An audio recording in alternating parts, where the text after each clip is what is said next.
Los avances de la medicina mexica que sorprendieron a los españoles. Bienvenidos a Brother y Nopal Sister a este nuevo video de Nopal Time Stops. Mi nombre es Marvin Lara y hoy te hablaremos de cómo trataban los mexicas a sus enfermos y los sorprendentes adelantos en la medicina que había en nuestro país antes de la llegada de los españoles. ¿Sabías que la mayoría de los códices que revelaban los secretos de la medicina prehispánica fueron destruidos por los españoles por considerarla brujería? Pero antes de hablarte de estos sorprendentes adelantos de la medicina y los centros especializados para el cuidado de los enfermos mexicas, tómate 5 segundos para suscribirte a nuestro canal y activar la campanita para que no te pierdas ninguno de nuestros videos. Recuerda que subimos material nuevo casi todos los días. Tu ayuda es muy importante porque nos permite llegar a un mayor número de personas, así que no olvides darle like y compartir nuestros videos.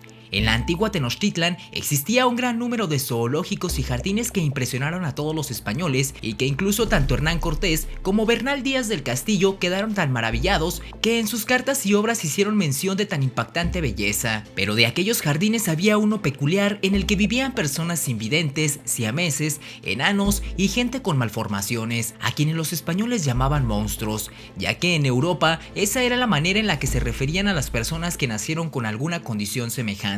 Pero sin más por agregar, agarra una buena botana que aquí comenzamos nuestro conteo. ¿Listos? ¡Comenzamos!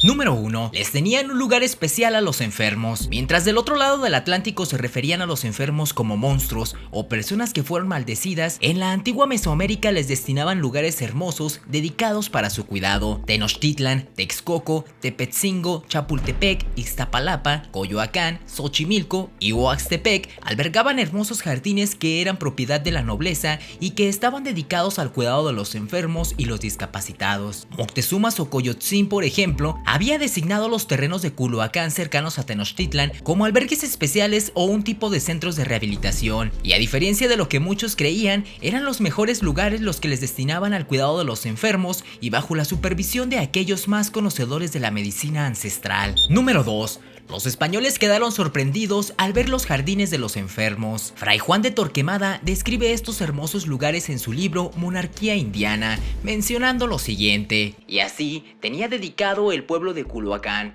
para que en él se recogiesen todos los hombres viejos e impedidos que se habían ocupado en guerras o en su servicio, o que otras legítimas causas moviesen a ello, y tenían dado orden que allí los sirviesen y regalasen como a gente estimada y digna de todo servicio. Por su parte, Hernán Cortés confirma este hecho en una de sus cartas escribiendo lo siguiente: el emperador tenía una casa donde tenía un hermoso jardín con cientos de miradores, había 10 estanques de agua, donde tenía todos los linajes de aves de agua que en estas partes se hallan, que son muchos y diversos, todas domésticas.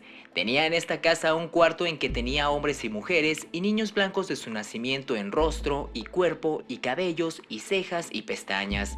Tenía otra casa donde tenía muchos hombres y mujeres monstruos, en que había enanos, corcovados y contrahechos, y otros con otras deformidades. Número 3. La verdadera razón del trato especial que recibían los discapacitados indígenas. Las personas que nacían con alguna discapacidad en la época prehispánica eran considerados hijos del sol y merecían un total respeto. También eran asociados como los dioses del placer y los excesos físicos. Por su parte, las personas jorobadas y los enanos eran considerados sagrados y por tal motivo eran incorporados al grupo de bufones de la corte del Tlatoani en turno, y otros eran alojados en una casa especial donde podían ser visitados por el público, quienes los miraban con total respeto como si se tratase de seres superiores. Esto lo confirma el propio Bernal Díaz del Castillo, quien relata este hecho. Y algunas veces al tiempo de comer estaban unos indios corcovados, muy feos porque eran chicos de cuerpo y quebrados por medio los cuerpos, que entre ellos eran chocarreros, y otros indios que debían ser truanes que les decían gracias, y otros que le cantaban y bailaban, porque Moctezuma era aficionado a placeres y cantares. Número 4. Algunas enfermedades se atribuían a supersticiones teocráticas. No debemos olvidar que para los aztecas, las enfermedades se debían a causas divinas, mágicas o naturales. Para ellos, el buen comportamiento y la moderación aseguraban la salud y los excesos producían daño, y exponían al individuo a los espíritus malignos que podían poseerlos. Por esta razón, recibían cuidados especiales para alejarlos del peligro.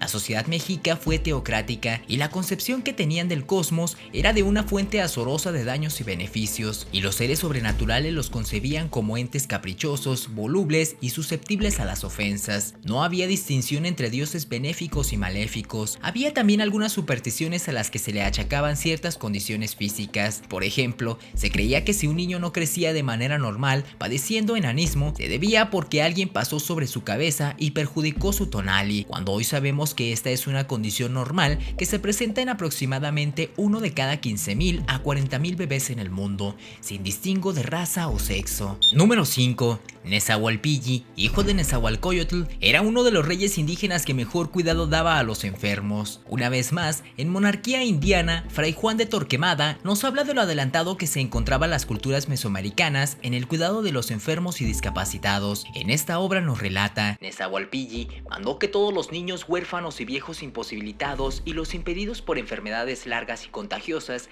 acudiesen a su palacio a recibir socorro, y así se le daba cada día. Los que en las guerras habían quedado cojos, mancos o ciegos, o con algún defecto particular que los tuviese impedidos para no poder seguir en la milicia, eran sustentados en lugar particular, para esto señalado con ración señalada según la calidad y suerte de cada uno, y en esto y en vestirlos algunas veces en el discurso del año gastaba gran parte de sus rentas, porque tenía continuamente gran número de gente en el servicio de estas obras pías, y él mismo en persona muchas veces los visitaba y miraba con cuidado y vigilancia si eran bien servidos o si les faltaba algo de su menester y regalo. Número 6. El papel de las entidades anímicas en la salud de las personas. Una de las creencias sobre la salud y la medicina mexica que siguen siendo objeto de estudio en la actualidad son acerca de las llamadas entidades anímicas, las que según su cultura juegan un papel fundamental en el mantenimiento de la salud, y son tres: el teyolía, el tonali y el iyotl. El teyolía se encontraba en el corazón, el tonali en la cabeza y el iyotl en el hígado. La memoria, la voluntad, las emociones y las facultades mentales se encontraban en el corazón, de manera que cuando este y el teyolía se dañaban por mala conducta,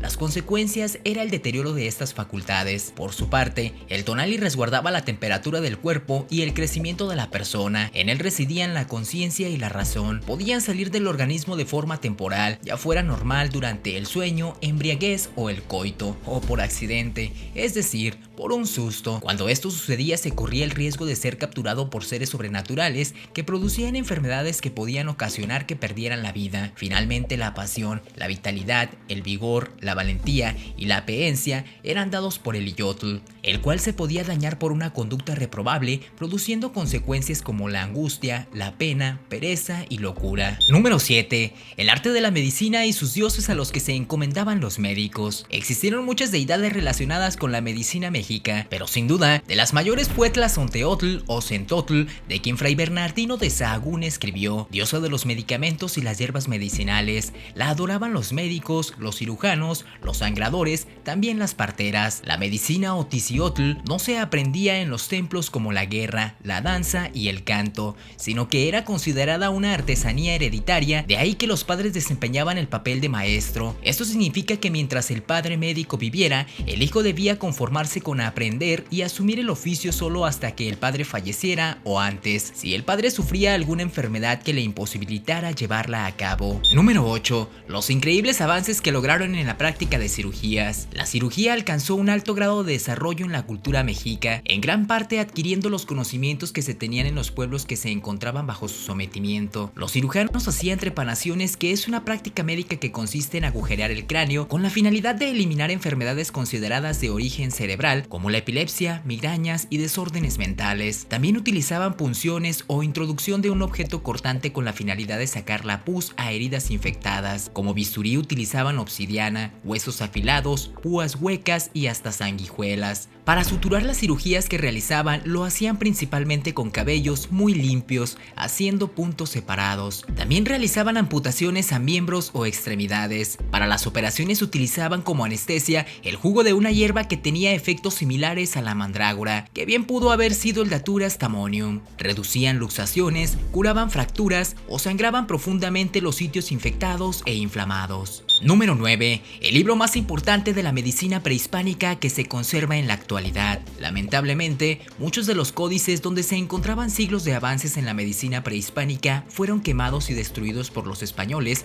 por considerarlos libros de magia o brujería, por lo que es muy difícil encontrar vestigios de la época sobre la medicina que se practicaba. El más valioso testimonio de la medicina nahoa es el libro conocido actualmente como Códice de la Cruz Badiano, que fue escrito o dictado en lengua náhuatl por el anciano médico indígena llamado Martín de la Cruz y Juan Badiano, indio oriundo de Xochimilco, y quien lo escribió fue Fray Jacobo de Grado en 1552. Este lujoso libro, además de ser un regalo para los reyes de España, tenía como fin el mostrar a las autoridades europeas la capacidad de raciocinio que tenían indígenas mexicanos.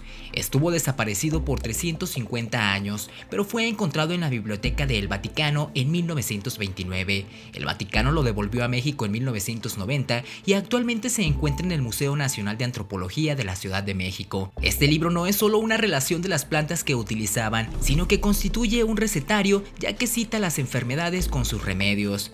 Y como dato curioso, se ha demostrado que algunas de las plantas ahí nombradas tienen un valor farmacológico real. Número 10. La penicilina que utilizaban los mexicas para combatir las infecciones. Nos han enseñado que el descubrimiento de la penicilina ha sido uno de los grandes avances de la medicina moderna y que gracias a ella se ha logrado duplicar la esperanza de vida en las personas en 60 años.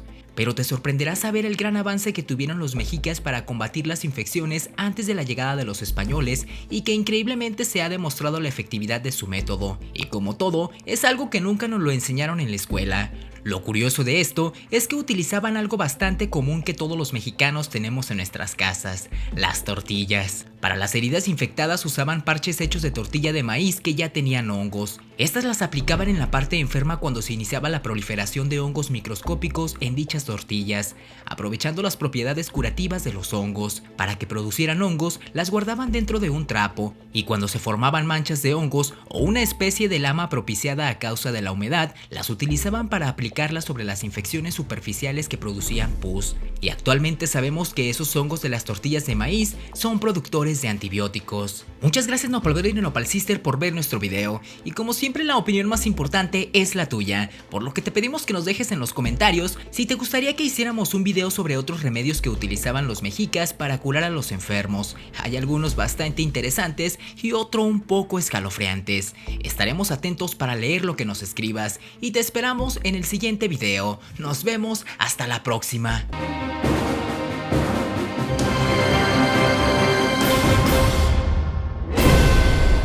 Tzilacatzin, el superhéroe mexica que asustaba a los españoles. Bienvenidos Nopal Brother y Nopal Sister a este nuevo video del Nopal Times Tops. Mi nombre es Marvin Lara y hoy te hablaremos de un capítulo casi desconocido en la historia de México: la leyenda de Tzilacatzin, el guerrero mexica que asustaba a los españoles y acabó con muchos de ellos. Tanto fue el temor que infundió en los invasores que hasta organizaron una expedición especial para cazarlo, pero él siempre estaba un paso adelante. ¿Te imaginabas que existían los superhéroes desde esa época? Pues esta es la historia de uno verdadero, uno de carne y hueso. Pero antes de hablarte del Superman mexica, tómate 5 segundos para suscribirte a nuestro canal y activar la campanita para que no te pierdas ninguno de nuestros videos. Recuerda que subimos material nuevo casi todos los días. Tu ayuda es muy importante porque nos